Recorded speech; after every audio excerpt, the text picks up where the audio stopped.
Okay, so here's the beeper module off the bike. I'll just show you real quick here how to pop it out.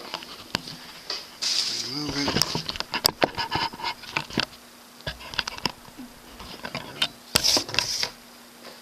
Okay, so I'll show you how you pop it out here.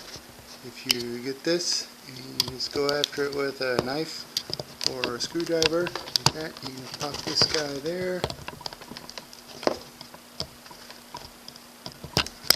There. And now you have it. You're out. And I've already modified my beeper here. That's the good mod to make it so it doesn't drive you absolutely insane. Back in there. There's a little hole down in the bottom for the beeper. I think it's probably got to fit in there to have room for all the electronics.